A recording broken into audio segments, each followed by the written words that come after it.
CNN. Subprime. Stop. Question. What is money? What is money? Money is a non-existent theoretical force that has never, does not, and will never exist except in theory on computer screens.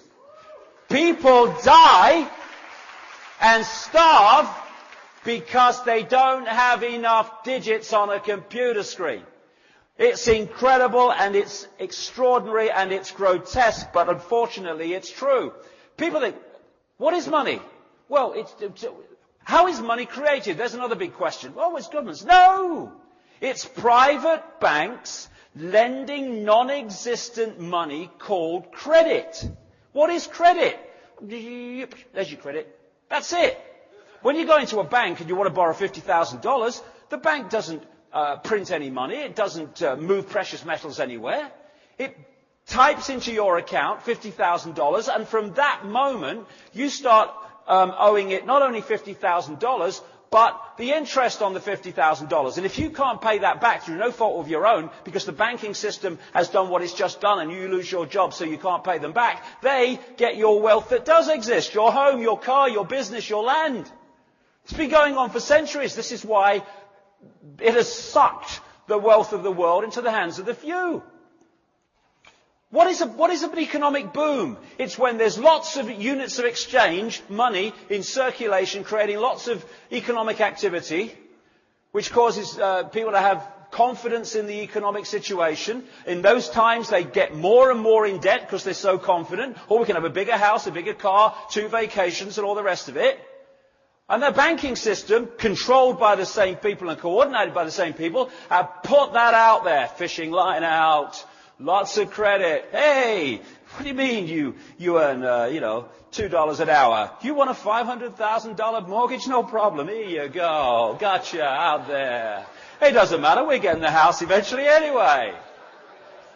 And then what they do is they take money out of circulation. They're pulling the bloody line in now.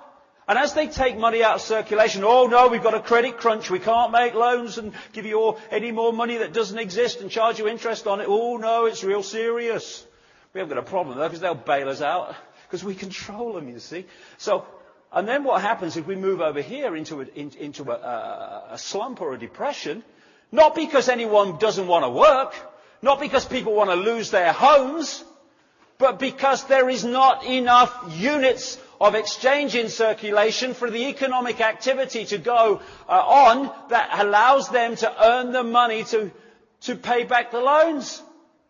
So now the banks go, thank you very much, I'll have some of that. And the only difference between a boom and a bust is what the private banking cartel has allowed as units of exchange through credit or not through credit. I heard a politician. They all look the same to me. I don't know. I can't tell them apart. They've all got dark suits with heads on and their mouths are moving. That's all I can. I've seen someone in the last few days. Someone yesterday, some politician or other, said that they had to bail out the banks here with more debt for the people who've already been screwed by those they're supposed to get out of trouble. Main Street cannot function without credit. People can't pay their bills without credit. Big question. What the hell system allows that to be the case? No. So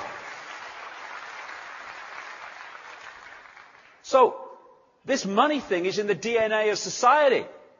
Controls choice and all the rest of it. It controls whether we have shelter or no shelter, and the few control it. So we have Greenspan, starts the old subprime going under his watch and stuff, and off it goes. But the point is, all these banks are being taken over by other banks, and people think, oh, it's terrible for the banking system. Lehman Brothers has gone. Merrill Lynch has been taken over by Bank of America. Oh my God, what's happening? Oh, Bear Stearns. Oh, it must be terrible. No! It's terrible for the people in those banks that lose their jobs, yeah. Have families to look after, but it ain't terrible for the system.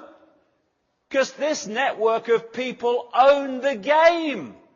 And although the faces within the game may change, the people controlling the game do not change. So they never lose. Oh, Merrill Lynch has gone down. Oh, we own Bank of America. Fine, there we go. This is how it works. God, people only realized in that area of society that doesn't look at this. So, like I say, these own the banking game. And what goes on inside it, they still own it. They still control it. And they want a world central bank. And they've just taken enormous strides towards it at the expense of the harmony, the peace, and the lives of people. There you go. There's the banking system. There's the world financial system. Las Vegas frickin' casino. That's all it is. It's nothing to do with the benefit of human beings and daily life among the mass of the people. It's just a casino. And this guy, old Paulson, Henry Paulson, he's in old Goldman Sachs, head of Goldman Sachs, where the old subprime thing was going, and Goldman Sachs was massively involved in all that stuff. He then goes through the revolving door between the corporations and government, becomes Treasury Secretary, and then he says, oh, I've got a great idea. Let's give what is $1 trillion and then some to the banks, not least because when I've finished in government, I'm going back through the door into the banking system.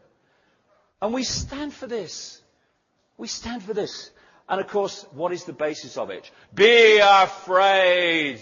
Be afraid. When people are frightened of anything, they give their power away. Oh, isn't it wonderful, however, how many people in this country have said, we don't want this now. We're making strides here. Because the politicians are voting for their shadow people masters. They're voting against the vast number of people in this country that can now see it. It's so bloody blatant. But when people are in fear, they give their power away to that which they think could save them from what they fear. And this embarrassing statement to the nation the other day from Bush, I thought someone had stuck something up his bum, his bloody eyes. He looked terrified. I'm kind of paraphrasing, but this is what he said. Be afraid. Just be very afraid. Lost homes, savings, all that stuff. Just do as we say and we'll save you all. God bless America. Thank you. And that was it. Totalitarian tiptoe. This is another technique of manipulation.